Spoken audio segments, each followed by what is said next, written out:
32 साल के बाद कश्मीर के अंदर हिंदुओं के नरसंहार और पंडितों के नरसंहार की सच्चाई एक फिल्म के माध्यम से था।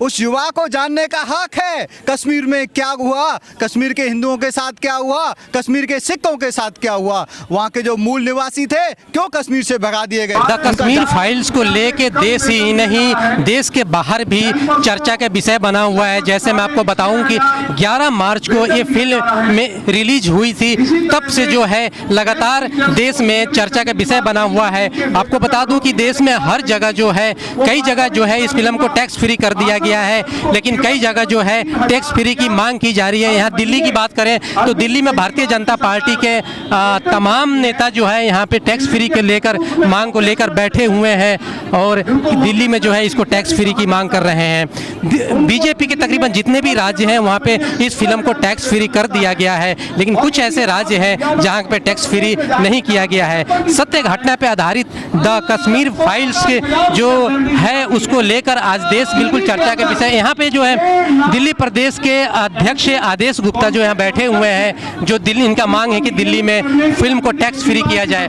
सर, क्या मांग है आप लोग की जो यहाँ बैठे? 32 साल के बाद कश्मीर के अंदर हिंदुओं के नरसंहार और पंडितों के नरसंहार की सच्चाई एक फिल्म के माध्यम से आई है। पूरे देश के अंदर कई राज्य सरकारों ने इस फिल्म को टैक्स फ्री किया है। दिल्ली के अंदर भी ये टैक्स फ्री होनी चाहिए। दिल्ली सरकार को ये टैक्स फ्री करे इस फिल्म को, इसकी मांग को लेकर हम लोग यहाँ बैठे हैं, क्योंकि ये फिल्म नहीं, ये उस समय की मानसिकता दर्शा रही है जो उस समय कांग्रेस, वहाँ की राज्य सरकार आतंकवादियों से मिलकर किस तरह कश्मीरी हिंदुओं और कश्मीरी पंडितों को पलायन करने पर मजबूर किया गया, किस तरह का संवेदनहीनता दिखाई गई, किस तरह बर्बरतापूर्ण अत्याचार उस समय किए गए, वो सच्चाई आज सामने आई है। तो देश के उन युवा साथियों को भी ये जानने का हक है, उन विद्यार्थियों को भी जानने का हक है जिनका जन्म भी उस समय नहीं हुआ था। और कहते हैं साहित्य और फिल्म समाज का दर्पण होता है। उस समय के कश्मीर की सरकार, कश्मीर के आतंकवादी, उस समय केंद्र की सरकार, उन लोगों ने मिली भगत करके जो कश्मीरी पंडितों के साथ अन्याय किया है। दिल्ली सरकार को क्यों टैक्स फ्री करने से डर लग रहा है? उन्हें किस बात का डर है? वो कौन सी राजनीति कर रहे हैं? कौन सी तुष्टीकरण वोट बैंक की राजनीति कर रहा था?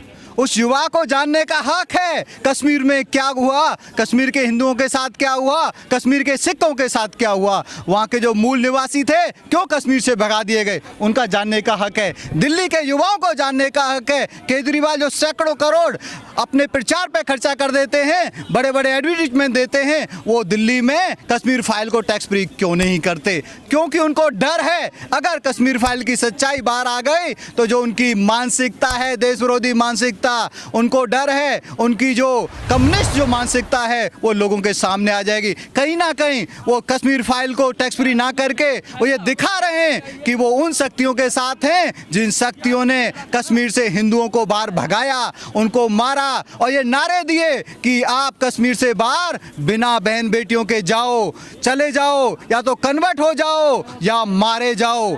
तो ये जो नारा देने वाले लोग थे, उन्हीं शक्तियों के साथ अपनी सहमति दिखाने का काम आम आदमी पार्टी कर रही है। अगर इसने जल्द टैक्स फ्री इस मूवी को नहीं किया तो ये शाश्वत सिद्ध हो जाएगा कि केजरीवाल देश विरोधी ताकतों के साथ खड़े हुए हैं, हिंदू विरोधी ताकतों के साथ खड़े हुए हैं, ना कि युवाओं को सच्चाई देखने देने चाह रहे हैं। आपने मूवीज देखी है? मैंने देखी है। मूवीज देखकर आपको कैसा फील होता है? मूवी देख के मेरे को उन नौकरशाहों पे गुस्सा आता है जो उस समय जिम्मेदारी में थे। मेरे को नेताओं पे गुस्सा आता है जो पिछले 10, 15, 20 साल से सत्ता में थे। उस समय विशेषकर कांग्रेस और एनसी, उनके पास सारे अधिकार थे। वो चाहे तो उस समय 370 को हटा के बीमारी को खत्म कर सकते थे।